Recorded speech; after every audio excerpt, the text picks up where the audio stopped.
U.S. government's gross national debt has surpassed $38 trillion amid a federal shutdown, marking a historic high for the nation's finances. This comes just 2 months after the debt hit $37 trillion, reflecting the fastest single-year increase outside the COVID-19 pandemic emergency spending.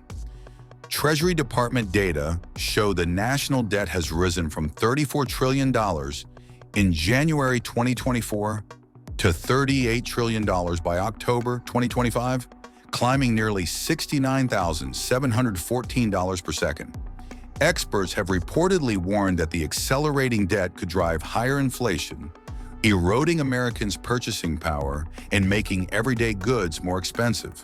The Government Accountability Office noted that higher debt leads to increased borrowing costs, lower business investment, and reduced wages for workers.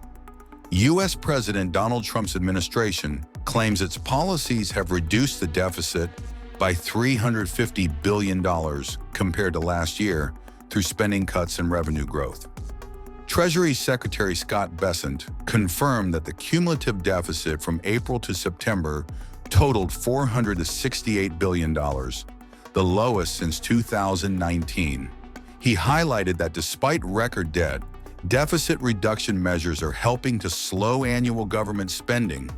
The U.S. spent $4 trillion on interest over the past decade and is projected to spend $14 trillion over the next 10 years if debt continues to climb. Rising debt and interest costs threaten economic stability, affecting borrowing for mortgages, cars, and business loans, as well as everyday living expenses. Lawmakers continue to debate reforms as political gridlock during the second-longest government shutdown complicates efforts to address rising debt. The speed of debt accumulation, from $36 trillion in November 2024 to $38 trillion in October 2025, underscores urgent fiscal challenges for the nation. The Americans' change of the rules of the game by sharply raising tariffs for those who work well and have a surplus with them. In mutual trade, this marks the beginning of major changes. First of all, the division of the greater Eurasian economy into macroeconomic zones will accelerate even more. The demand within Southeast Asia alone is such that it can easily replace 2 European markets. From the discussions on our forum, it is clear that countries are ready to join forces in order to solve the most important issues together within the greater Asian space. Issues of food security, energy security, and security in general. In the literal sense of the word, there have been reports that the Americans are already buying eggs, chicken eggs from Russia.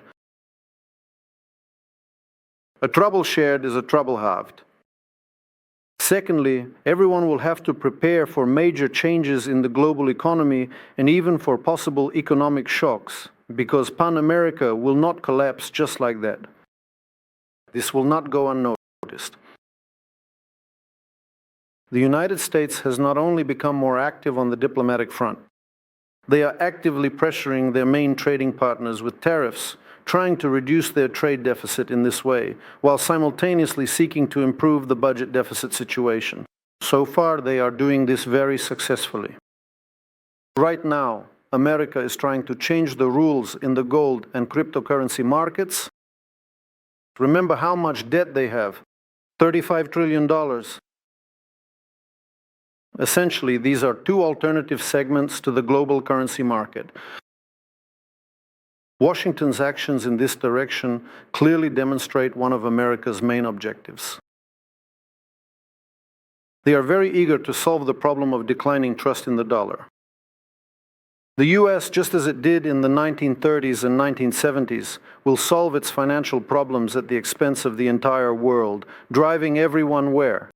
Into the cryptocurrency cloud. Over time, when part of the U.S. national debt is placed in stablecoins, the U.S. will devalue that debt. Once again, in simple terms, right now they have a $35 trillion currency debt. They move it into crypto, into the cloud, devalue it, and start from scratch. This is for those who really love dealing with crypto. The game will end very quickly, within 3 to 5 years.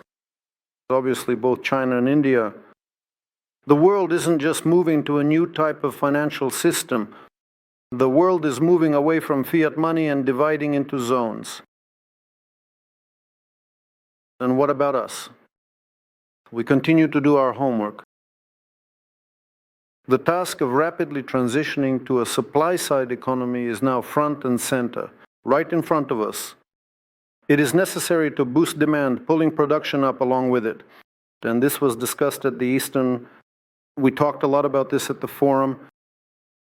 In general, we have to honestly admit to ourselves that simple import substitution means losing momentum. That stage is already behind us. Today, we need breakthroughs both technologically and organizationally. Let me remind you that following the results of the St. Petersburg International Economic Forum, the President of Russia gave a number of instructions. Specifically, by October 1st, the government must develop and approve plans for structural changes in the country's economy. Structural changes.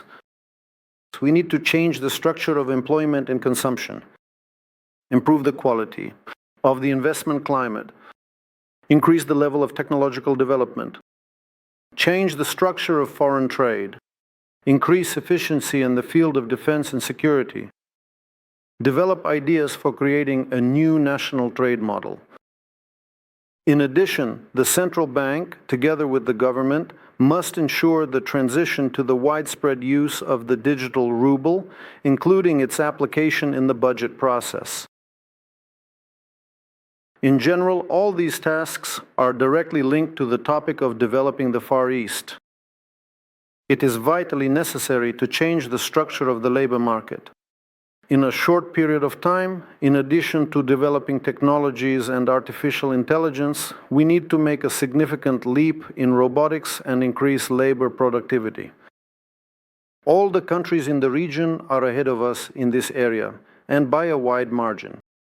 In South Korea, for example, there are 1,000 robots per 10,000 people. In Singapore, there are 700. In China and Japan, there are 400, while we have only 16. The shortage of personnel, especially in the Far East, where it is necessary to turn the outflow of population into an inflow, forces us to robotize and automate everything much more vigorously. And as for how the service sector will change in the next 5-7 years, we simply can't even imagine it right now. We need to stimulate these changes. This can be done through tax policy. And the President, he spoke about this yesterday at the plenary session. The structure of consumption must change. The existing stratification in society is a sign of the times for all countries, for Southeast Asia, and for Asia in general, by the way, as well. We also need to adapt both our tax and financial systems to this. For this, a different level of investment climate is needed in the country. We discuss all of this and develop proposals within the framework of the Eastern Economic Forum, the St. Petersburg Economic Forum, and the Legal Forum. Without economic growth, a business-friendly monetary policy, and stable currency, it will be difficult. We are already changing the structure of foreign trade. Exporting everything cannot be the only way for a country with a domestic market of 150 million people to develop. We need to develop domestic demand and our own supply to meet that domestic demand. China is importing cars to us, just think about it, already to the tune of $2.4 billion. China is trading cars with us for $2.4 billion. We will have to change the trade model for all of this as well. As our president has said and continues to say, if you buy everything with the income from oil and gas, you can lose your competitiveness and along with it, your sovereignty.